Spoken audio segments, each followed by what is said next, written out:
अपने ऊपर दो पंक्तियां पहले सुनाता हूं आपकी शानदार सभा में कि सताता है क्या क्या मुझे दर्दे घुटना।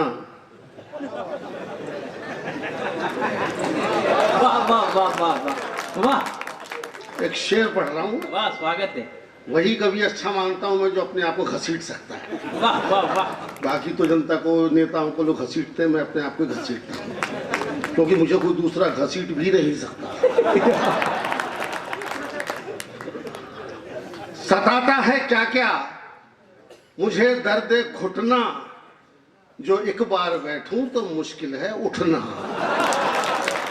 वाह वाह वाह वाह। मैं अच्छा खासा आदमी हूं, ठीक ठाक कवि हूं, और मुझे रवि ने गणेश जी बता दिया। गणेश जी से पूछना चाहिए कि उनको कैसा लग रहा होगा। अब गणेश जी आपके सामने खड़े हैं और उनकी सवारी दूसरे माइक पर बैठी है। बहुत बढ़िया, वाह वाह वाह। और ये तो गणेश जी की कृपा है कि सवारी पे नहीं बैठे हैं, वरना जो सवारी अभी तक है वो कभी की थी हो जाती। बड़ा वाह वाह। यकीन कीजिए मैं कोई बड़ा कवि नहीं, कोई मैं बहुत अच्छा कवि भी शायद नहीं, लेकिन मेरी भाषा कुछ इस प्रकार की है, हो गई है कि लोगों को मेरी बातचीत में, बोल चाल में मजा आता है तो उसे मैं कविता मान लेता हूँ। हंसना चाहिए, हंसना चाहिए। डॉक्टर कहते हैं, मेडिकल साइंस कहता है कि हंसना सबसे बड़ी थेरेपी है। जो लोग बहुत हंसते हैं वे ज्यादा जिंदा रहते हैं। किसी संत ने कहा भी है कि जो एक बार हंसा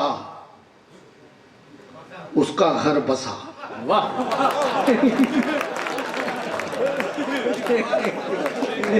जो ये किसी संत ने कहा, लेकिन मैं तो बसंत हूं, मैं संत वंत होना भी नहीं चाहता क्योंकि सारे संत का तो बस अंत हो रहा है। वाह वाह वाह।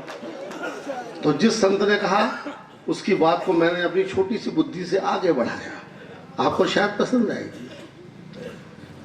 जो एक बार हंसा, संत ने कहा कि जो एक बार हंसा उसका घर बसा।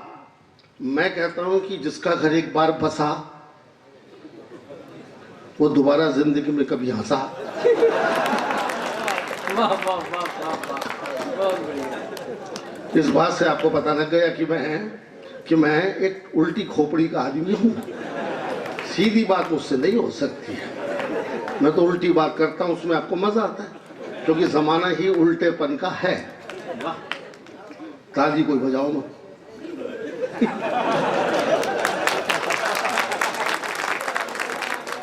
नहीं, मैं झूठ नहीं कहता हूं, मैं तालियों का मोहताज नहीं रहना चाहता। इस देश में इतनी तालियां बजती है, कभी लोग बजाते हैं कि मैं तो सुन के बोर होता हूँ, ताली क्या बजाते, ताली क्या बजाते। मैंने एक बार रवि से पूछा कि इतनी तालियां क्यों बजवाता है, तो बोला दादा तालियों से कॉन्फिडेंस आता है। तो मैंने कहा नहीं, कॉन्फिडेंस हो तो तालियां अपने आप आती हैं। वाह वाह वाह वाह वाह।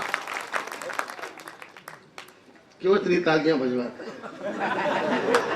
ये लोग क्या ताली बजाने वाले हैं? दुबे जी, मैं नहीं चाहता कि इस देश के लोग ताली बजाने वाले हो जाएं। मैं तो कॉन्फिडेंस वाला हूं। एक भी समझदार सामने बैठा हो तो पूरी रात अकेले निकाल लेता हूं मैं। आप लोग तो काफी संख्या में होंगे, 500, 600, 1000 लोग। मेरा तो वो कॉन्फिडेंस है कि एक भी समझदार बैठा हो तो ताली बजवा लेता हूँ, रात निकाल लेता हूँ।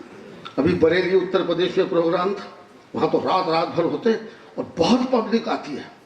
60,000 आदमी पंडाल में था और 60 कवि मंच पर थे। अब मैं तो सीनियर हो गया हूँ, मेरा नंबर आखिरी में ही आता है। वहाँ भी ऐसा ही हुआ। रात में 8 बजे शुरू होने वाले प्रोग्राम में जब मेरा नंबर माइक पर आया तब सुबह के 4 बज रहे थे और पंडाल में केवल 2 लोग बचे थे,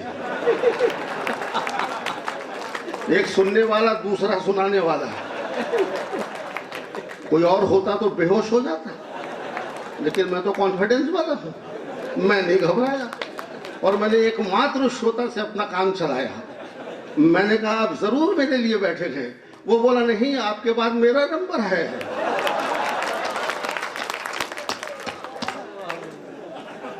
मेरा सारा कॉन्फिडेंस धरा रह गया। उस दिन मुझे ज्ञान प्राप्त हुआ दोस्तों कि डिक्शनरी में एक शब्द होता है कॉन्फिडेंस, लेकिन उस दिन मुझे पता लगा कि दूसरा भी होता है, उसका नाम होता है ओवर कॉन्फिडेंस। तो गलतफहमी दूर हो जाती है जब सामने कोई शेर को सवा शेर मिलता है। मैं बिल्कुल लंबी कविताएं आपको नहीं सुनाऊंगा, क्योंकि लंबी कविता सुनाते सुनाते मैं खुद भी लंबा हो सकता हूँ, क्योंकि तबीयत ठीक नहीं है। मुझे याद है कवि ने बहुत लंबी कविता सुना दी, सामने बैठा कि वीआईपी चल बसा।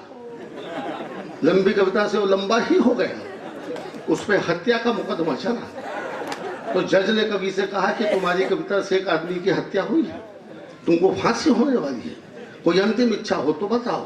तो कवि बोला कि साहब वही कविता मैं आपको सुनाना चाहता हूँ।